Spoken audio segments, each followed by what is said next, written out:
There's a growing schism on the American right, fueled by comments made by two of Trump's former allies. It all started when former Fox News host Tucker Carlson took aim at the network, the president, and Trump's handling of the escalating conflict between Israel and Iran. Roger Collins joins us with more. Roger, what can you tell us? Vanessa, Tucker Carlson and former Trump chief strategist Steve Bannon are driving a wedge through the MAGA base, arguing that American support for Israel in its battle against Iran goes against Trump's promise of putting America first. Remember, Iran cannot have a nuclear weapon. It's very simple. Not to go too deep into it, they just can't have a nuclear weapon. As President Donald Trump attempts to navigate the deadly conflict between Israel and Iran, two of his biggest supporters are speaking out. We are farther down the pike in a kinetic part of a third world war than how World War II started.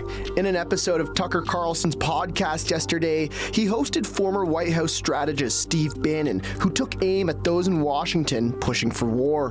The question before us is not simply the Israel-Persia situation, is what the is going on in this city that just drives this city, whether you're Barack Obama or Donald Trump. And if we don't sort it out now, and I mean right now, that's what we have to have a throwdown. We have to name names. We have to expose it. If we don't throw down now in the summer of 2025, we're not going to have a country.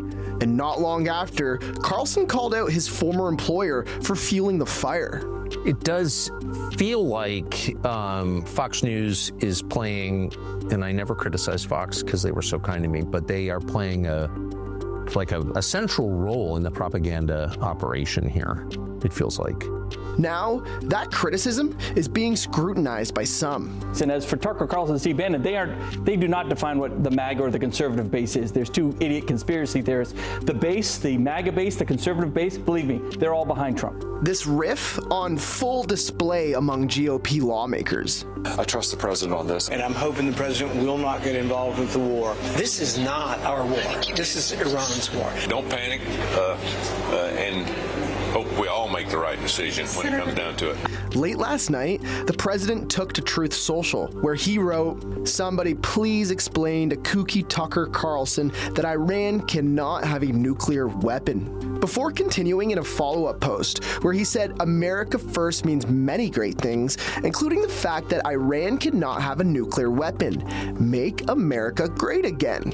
But furthering to the divide is Republican Marjorie Taylor Greene, who sided with Carlson, writing that, quote, "Foreign wars, intervention, and regime change put America last, kill innocent people, and are making us broke." That kind of sentiment, strangely enough, being echoed by those on the left too. Take Congresswoman Ilhan Omar, who wrote, "It's time to stop dragging Americans into war and letting Israel once again get America involved in their chosen war." Or popular left-wing commentator Cenk Uygur, who commended Carlson for being principled, writing, "When someone shows you they're for peace, especially when it matters, take their help in ending a war."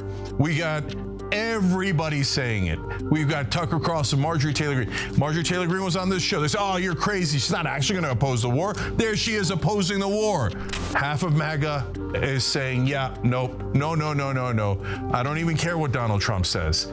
No means no. We said no war. This is definitely a war. We don't need to get dragged into it. It doesn't need to be for regime change. It doesn't need to be to take out their nuclear facilities. It doesn't need to be for anything. Maybe we should try America first instead of Israel first.